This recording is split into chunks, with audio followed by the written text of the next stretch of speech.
Moscow যখন আকাশে তোলে বুড়িভিস্টনিক ক্ষেপণাস্ত্র, সেই মুহূর্তে ওয়াশিংটনে ডোনাল্ড ট্রাম্প পাকিস্তান ভারত সংঘাতকে পরিণত করেছেন নিজের রাজনৈতিক গল্পে। আর ইসলামাবাদে ইমরান মুনিরের ক্ষমতার সংঘর্ষ দেশকে ঠেলে দিচ্ছে নেতৃত্বহীনতার গভীর অন্ধকারে। বিশ্বাস, সত্য, নেতৃত্ব সবকিছুই যেন প্রশ্নবিদ্ধ হয়ে উঠেছে। বিশ্ব ধীরে ধীরে এগোচ্ছে এক নতুন ভয়াবহ যুদ্ধের যুগে, যেখানে অস্ত্র কেবল মিসাইল নয়, অস্ত্র হলো তথ্য, বিভ্রান্তি, প্রোপাগান্ডা, রাজনৈতিক হিসাব নিকাশ, গোপন বৈঠক আর রাষ্ট্রীয় বর্ণনার যুদ্ধ। খবর সংযোগের টপ নিউজে আজ আমরা এই তিনটি স্রোতের গভীরে নামার চেষ্টা করব, বোঝার চেষ্টা করব নতুন বিশ্বশক্তির অদৃশ্য রূপরেখা। চলুন তাহলে শুনে আসা যাক। রাতের রাশিয়া বরফের ওপর নরম আলো পড়ে আছে। ভ্লাদিমির পুতিনের মুখে অদ্ভুত শান্তি, কিন্তু সেই শান্তির নিচে যেন ইস্পাতের স্রোত।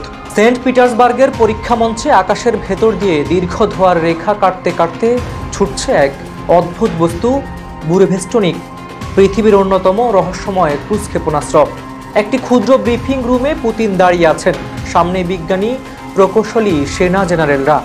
তাদের চোখে মুখে ক্লান্তি কিন্তু উচ্ছ্বাসও রয়েছে। পুতিন ধীরে বলেন, হ্যাঁ, বিদেশিরা দেখেছে, ন্যাটোর গোয়েন্দা জাহাজ পুরো সময়ে নজরে ছিল। আমরা কিছু লুকাইনি, দেখতে দাও, বুঝতে দাও, রাশিয়া কাউকে ভয় পায় না।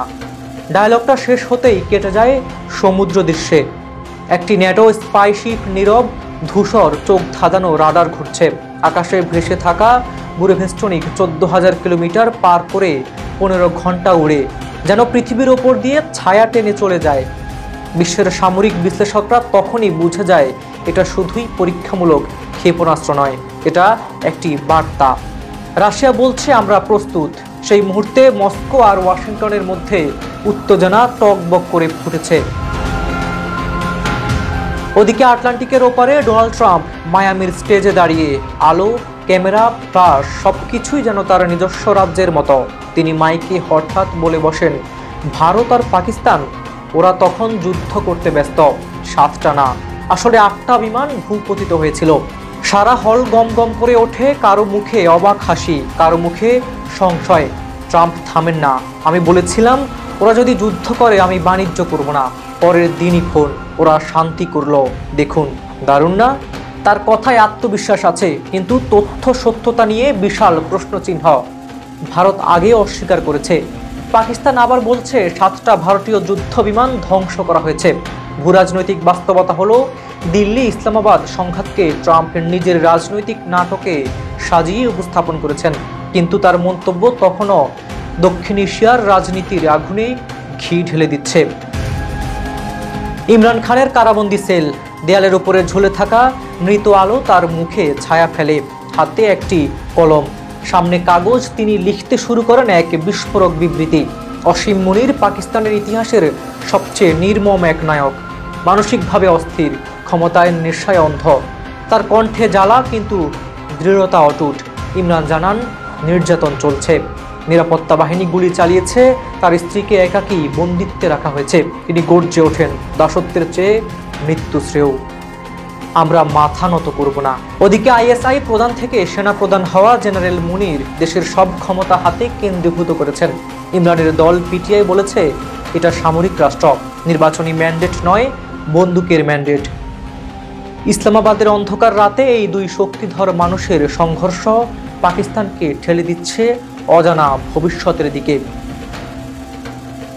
এই তিনটি ভিন্ন ঘটনা, রাশিয়ার ক্ষেপণাস্ত্র পরীক্ষা, ট্রাম্পের যুদ্ধ বিমান গল্প, ইমরান মুনির সংঘর্ষ, আলাদা মনে হলেও তারা একই সুতোয় বাঁধা। এই সুতো হলো বিশ্বের ক্ষমতার নতুন অস্থিতিশীল অক্ষ। রাশিয়া দেখাচ্ছে শক্তি, যুক্তরাষ্ট্র দেখাচ্ছে রাজনৈতিক নাটক, পাকিস্তান দেখাচ্ছে অভ্যন্তরীণ অস্থিরতা। ভারত সাবধানে দেখছে, নীরবে শক্তি বাড়াচ্ছে। চীন ছায়ার আড়ালে পরবর্তী চাল সাজাচ্ছে। শেষ দৃশ্য, রাতের মস্কো, ক্রেমলিনের সোনালী গম্বুজের ওপর নিঃশব্দ তুষার পড়ছে।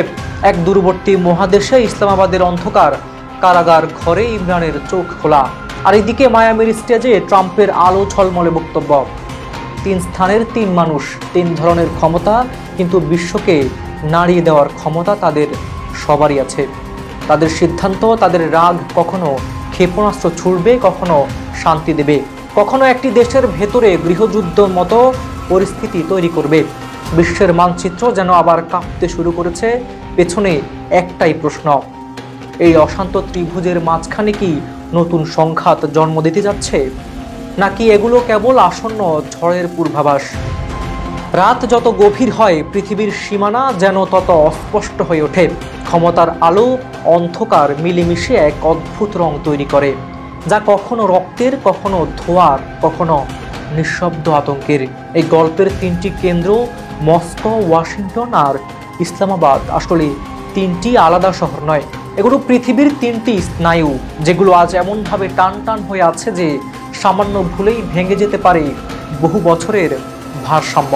মস্কোর তুষার ঢাকা রাত এক ধরনের ঠান্ডা দৃঢ়তা বয়ে আনে। পুতিনের দৃষ্টিতে এই দৃঢ়তা জমাট বরফের মতো শক্ত। তার প্রতিটি সিদ্ধান্ত যেন অদৃশ্য ছায়ার মতো বয়ে যায়, ইউরোপের সীমান্ত ঘেঁষে ন্যাটোর সামনে এক অঘোষিত সতর্কবার্তা হয়ে। বুরভেস্টনিকের ধোঁয়ায় রেখা শুধু আকাশে নয়, আন্তর্জাতিক রাজনীতির বুকে এক গভীর দাগ এঁকে দেয়, যেন বলে আসন্ন যুগে শক্তি দেখাতে হলে শুধু অস্ত্র নয়, সিদ্ধান্ত ও পারমাণবিক হওয়া চাই। অন্যদিকে ওয়াশিংটনের উজ্জ্বল আলোয় দাঁড়িয়ে ট্রাম্প নিজের গল্প লিখছেন, নিজের যুদ্ধ বানাচ্ছেন, নিজের সত্য নির্মাণ করছেন।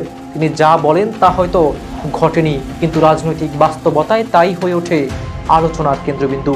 তার বক্তব্য একদিকে দক্ষিণ এশিয়ার তিক্ত স্মৃতিকে জাগিয়ে তোলে, আর অন্যদিকে আমেরিকার নিজস্ব বিভক্ত সমাজকে আরও অস্থির করে তোলে। তার শব্দগুলো সংবাদ নয়, অস্ত্রের মতো, যা আঘাত করে তথ্যের বুহনকে। আর ইসলামাবাদ, সেখানকার রাত ঘন কালো। ইমরান খানের সেলে টিমটিমে আলো জ্বলে, সেই আলোতে তার মুখে প্রতিফলিত হয় ক্ষোভ, পরাজয়, আবার অদ্ভুত এক অবিনশ্বরতা। মুনিরের সঙ্গে সংঘর্ষ শুধু ক্ষমতার লড়াই নয়, এটা পাকিস্তানকে ভবিষ্যৎ রাজনীতির ডিএনএ বদলে দিচ্ছে। দুই মানুষের অনুচ্চারিত যুদ্ধ পুরো অঞ্চলের স্থিতি নড়বড়ে করে দিচ্ছে।